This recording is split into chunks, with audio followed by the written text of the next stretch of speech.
guy, and he's not even from.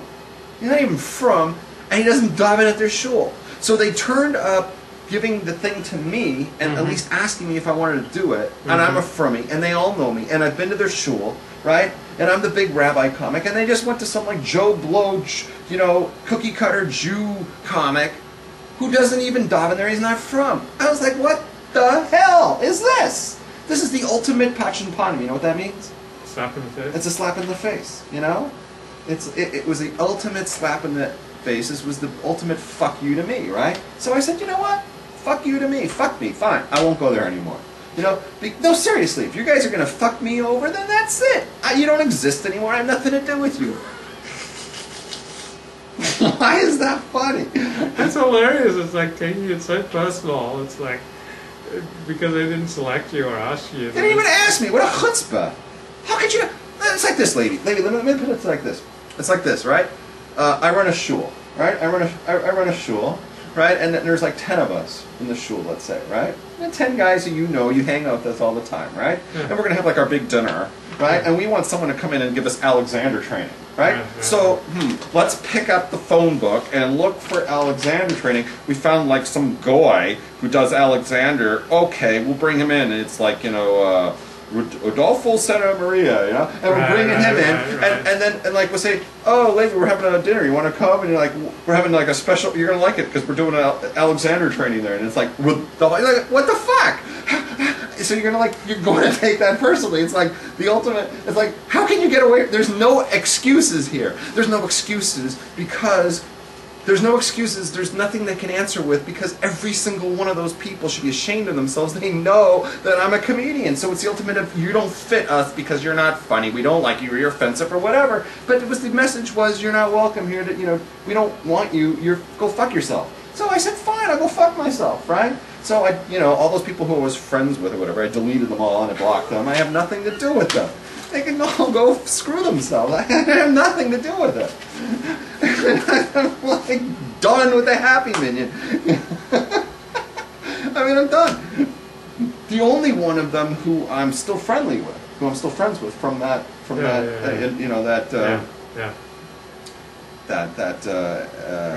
crowd, you know, it says, you know, don't join an ADA, you know, whatever. The only one, he doesn't live, he didn't live there at the time. Yeah. He's like a guest, you know? He's a guest, and so I say, okay, he's not part of the Korach's rebellion, you know what I mean? So I let him live, and the rest of them I deleted. Didn't the great rabbi say in these situations, turn the other cheek? No, that was Jesus who said that. Well, wasn't he a great rabbi? Okay. I do not turn the cheek. I'm a Jew, right? And that nobody, 3 Yom Kippurs have went by, and not a single time have any of them ever come to me and apologized. Maybe the fact that your thing goes out and they see it, right, will bring some rectification. I don't know what the word is. Yeah, that's rectum. Right. It comes from the word rectum because they can kiss my ass. But like, isn't it your life that's impoverished by not going to the Happy Minion? I mean, it's not like there's a surfeit of shows that you feel comfortable with. I don't feel comfortable. I don't belong to any of these shows. At least the next thing I wanted to talk about. But doesn't this like by you saying F you, doesn't that impoverish your life more than theirs? No, they need me more than I need them. Okay, I don't need. I'm quite content sitting in my place by myself. Right, you know, and with my finger up. Yeah, we can see how happy you are. Okay, so by your Facebook post. Okay, you ready for the next like, thing? Yay, another Jewish holiday, another 48 hours or 73 hours I get to spend on my own. Yeah. Yay, I love this so much. Well, you're still more of the thrill because you just became a Jew, so like you're still part of the thrill and the honeymoon. Whoa, look at all the shuls! I'm having such a good time. You know, I mean, you know, I've been doing this for like how old am I? You know, and it gets a little old. Okay. Can I just pop into the next thing because it kind of segues right in? I met one of our viewers. Actually met a bunch. In the last 2 weeks, you would not, since I last had a show here, you would not believe how famous we are. I'm going to go into that segment right now, but I'm going to segue in because you would not believe, it's like I can't step out of the house anymore. People know who I am. They're like, hey, you know, you're doing the thing with you know, Luke Ford, or we watch your show, whatever, you know, and I'm going to start Do you get that? Some. Did you get some of that? Yeah, like a guy on Venice Boardwalk, who, Lubavitcher, who was selling dental teeth whitening. He said, "Hey, you're on TV," and I thought, "Oh, maybe he saw me on 60 Minutes," but no, he meant Torah Talks. But go ahead. Yeah, the fact he's on Venice, everything like. But not so much. I mean, I get that at a handful of occasions. Okay, so I wanted to say this one thing. So I was in Nagila a couple of weeks ago or something. Yeah, I was in Nagila. Oh, it must have been right before Sukkot started, and I was in Nagila. And some guy comes up and he's like, "Oh, Shalom Aleichem, oh, I've seen you, oh, you're the guy from, you're Rabbi Raz." Yeah. And I'm like, "Okay, who are you?" And he said, "Oh, I'm a big fan, right?" And it turns out that he had a lot of contact with you prior to me showing up in your world. So he's like from your side, he's a fan of you. And he has a lot of respect for you, by the way. Wow. He said some things about you that, he respects the fact that you took yourself from the porn world and made yourself a frummy, right? Because so many people in the porn world never dig their way out of that world. So he looked at you as a porn guy who got out of there. Okay. He doesn't look at you as a frummy with a bad background. He looks at you as a porn, because he's probably watching porn all the time. So no, I'm just joking. So his name, he said I can give his name. Okay, great. His name is Baruch Cohen. Oh, okay. And he's a lawyer, and you've blogged about him.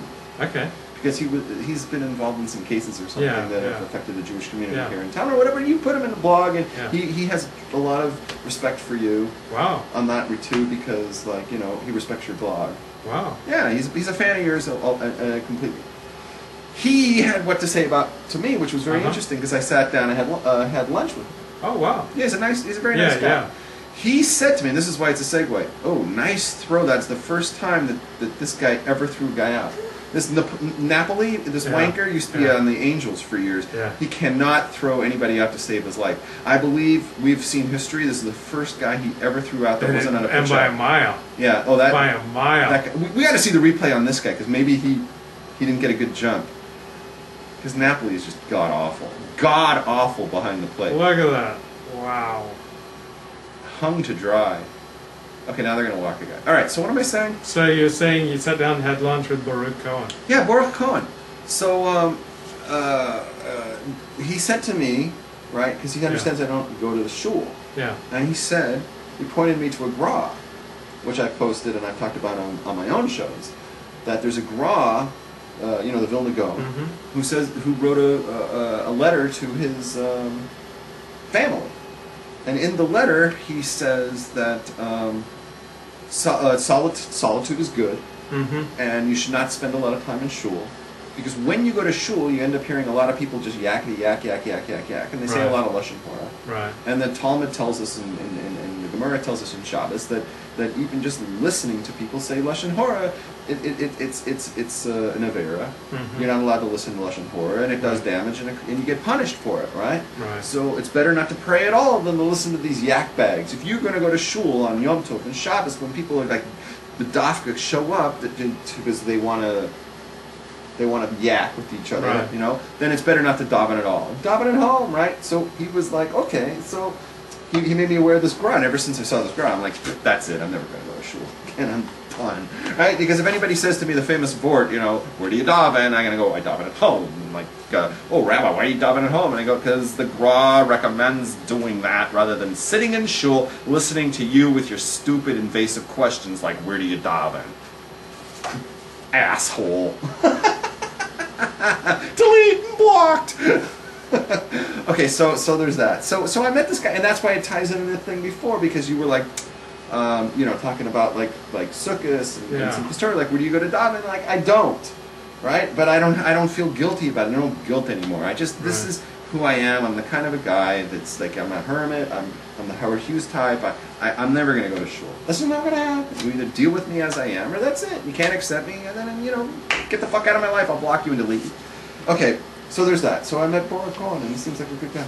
Yeah, he's and I like that vort he told me, because I don't really know all that much about the gra, Okay. Then there was another person I bumped into. David Cohen, no relation. Oh, right. David Cohen, nice guy. Yeah. I know him from 10 years already. I know him for like 10 years, because we're